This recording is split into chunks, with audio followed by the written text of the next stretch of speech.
राधे राधे दोस्तों। तो हम जा रहे हैं आज गिरिराज जी के दर्शन के लिए। तो हम बैठे हैं ऑटो में। हम सुबह 5 बजे के चले हुए हैं ट्रेन से। हम कोसी कला पहुंच गए थे, तो अब हम बैठे हैं ऑटो में गिरिराज जी के लिए। तो ऑटो में काफ़ी सारी लेडीज़ बैठी हुई थी और भजन गा रही थी, जिससे बहुत ही ज़्यादा आनंद आ रहा था।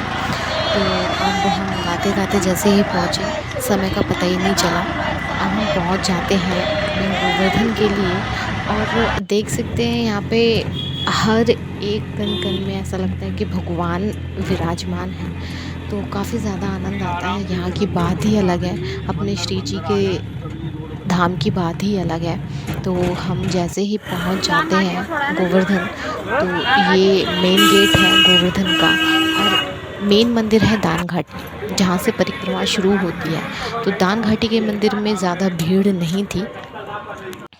तो दान घाटी के मंदिर काफ़ी सजा हुआ था वहाँ पर, और दान घाटी के मंदिर में ज़्यादा भीड़ ना होने की वजह से हमारे दर्शन काफ़ी अच्छे हो गए थे। और शायद पहली बार मेरे दर्शन इतने अच्छे हुए थे। तो हमने वहाँ अपने ठाकुर जी के लिए कुछ फूल लिए थे चढ़ाने के लिए, और जल लिया था चढ़ाने के लिए। तो हम जाके अंदर मंदिर में वो चढ़ा के आएंगे। थोड़ी थोड़ी धीरे धीरे भीड़ बढ़ती जा रही थी, क्योंकि हम सुबह सुबह जल्दी निकल गए थे। तो जैसे ही मंदिर में अंदर जाके देखा तो काफ़ी भीड़ थी, ज़्यादा भीड़ नहीं थी। यहाँ पर मेरी एक बहस हो गई थी वार्डन से, जो वहाँ की देखभाल करती है। तो खैर उसको छोड़ते हैं, जाते हैं हम आगे की तरफ। अपने ठाकुर जी पर हमारे भैया ने जल चढ़ाया, और चढ़ाने के बाद हम वहाँ से थोड़े से ठाकुर जी का दर्शन करके थोड़ी फ़ोटो वगैरह अपनी खींच के आ जाते हैं। वहाँ से अपनी परिक्रमा शुरू करते हैं। तो देख सकते हैं हमने परिक्रमा शुरू की है। आप लोगों ने भी ज़रूर परिक्रमा ज़रूर लगाई होगी, और अगर नहीं भी लगाई होगी तो मैं यही कहूँगी कि यहाँ का दर्शन बहुत ही अद्भुत है। यहाँ पर लोग दूर दूर से अपने ठाकुर जी के दर्शन के लिए आते हैं। ये बहुत ही अलग और मनमोहक दृश्य होता है, और यहाँ की परिक्रमा का तो अलग ही आनंद आता है। पता ही नहीं चलता किस टाइम समय कट गया। तो यहाँ पर दर्शन करते करते सब अपने परिक्रमा लगाते हैं। और यहाँ पर बंदरों के लिए हमने कुछ चने ले लिए थे, ताकि हम बंदरों को कुछ चने डालते जाएं। तो परिक्रमा मार्ग में मिलते रहते हैं। तो ये कच्ची परिक्रमा मार्ग है, और पक्की परिक्रमा मार्ग में छाले पड़ जाते हैं। ऐसा कभी मैंने परिक्रमा लगाई नहीं है पक्की परिक्रमा मार्ग में। तो ये प्राचीन मंदिर दर्शन करने के लिए हम यहाँ रुके थे, जो कि परिक्रमा मार्ग में ही पड़ता है। तो काफ़ी सारे मंदिर थे जो परिक्रमा मार्ग में ही पड़ते हैं। तो हम इस मंदिर में अपने श्री जी के दर्शन के लिए गए थे। तो काफ़ी ज़्यादा आनंद आया, और अंदर ज़्यादा हमने दर्शन नहीं किए। फ़ोटो मैंने नहीं, वीडियो नहीं बना पाई, क्योंकि मना था। और ये है मुखारविंद का मेन मंदिर, जहाँ पर हमारे ठाकुर जी, हमारे गिरिराज जी का श्रृंगार होता है। और यहाँ की वीडियो बनाना मना है, मैंने बाहर से वीडियो बनाई है। और यहाँ की सबसे फेमस है आलू वाली जलेबी और दही जलेबी, जो कि उम्मीद है आप सबने खाई होगी।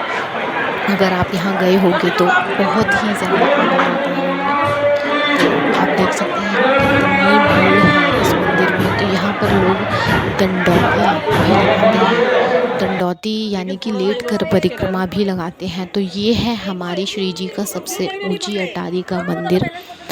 बरसाने में भी है मंदिर, लेकिन ये परिक्रमा मार्ग में ही पड़ता है सबसे ऊंची अटारी पर मंदिर। और ये काफ़ी चट्टानों से था इसका रास्ता, तो काफ़ी डर था कि कहीं कोई फिसल ना जाए, पर ऐसा कुछ नहीं हुआ। और आप इस पर चढ़कर पूरे गोवर्धन का नज़ारा देख सकते हैं, कितना ही अद्भुत नज़ारा था।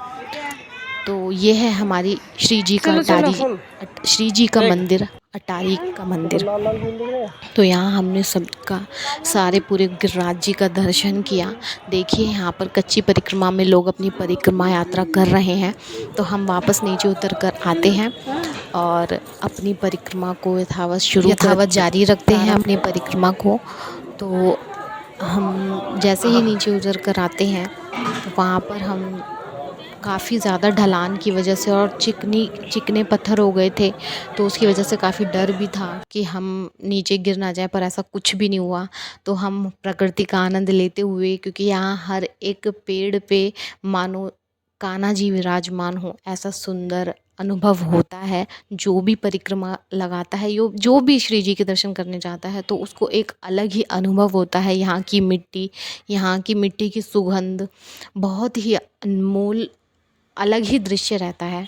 तो मुझे ख़ासकर पर्सनली बहुत ही ज़्यादा आनंद आता है। हाँ, सबको आता होगा। हमारे श्री जी का बरसाना धाम, गोवर्धन धाम हमारे ठाकुर जी का है ही जगह ऐसी जहाँ सबको ही आनंद आता होगा। ये है हमारे राधा रमण जी का राधा कुंड, जहाँ पर लोग स्नान करते हैं। राधा अष्टमी के दिन भी स्नान करते हैं, अहोई अष्टमी के दिन भी स्नान करते हैं। और जब हम गए थे तो किसी ने बताया था कि कुछ ही दिन पहले यहाँ दूध की धार उत्पन्न हुई थी, जिससे हमारी राधा रानी के कुंड में सफ़ेदपन आ जाता है। लेकिन यहाँ पर एक जगह मुझे ये बात बुरी लगी कि हाँ, लोगों ने बहुत ही ज़्यादा गंद मचा रखी थी। पता नहीं क्यों लोग ऐसा करते हैं। तो अब हम अपनी यात्रा के अंतिम पड़ाव पे यानी कि मानसी गंगा पे पहुंच गए हैं। कहते हैं यहाँ पर इस मंदिर में जाना ज़रूरी होता है, जिससे आपकी परिक्रमा पूर्ण मानी जाती है। तो हम अपनी इस परिक्रमा में जाकर दर्शन करके अपने हाथ पैर धो के, क्योंकि इसमें हाथ पैर ज़रूर धोना होता है, तो लोग स्नान भी करते हैं। तो हम अपनी परिक्रमा को यहीं पे विराम देते हुए अपनी परिक्रमा हमारी समाप्त हो जाती है और हम अपने ये एग्ज़िट गेट से हम बाहर की तरफ आ जाते हैं। और हमारी परिक्रमा एग्ज़िट गेट से निकलकर हम अपनी यात्रा को विराम देकर हम चलते हैं अब अपने घर की ओर। तो यहीं से आप सभी को श्री राधे, जय राधे, राधे राधे। तो मेरी वीडियो पर बने रहने के लिए सब्सक्राइब ज़रूर करें।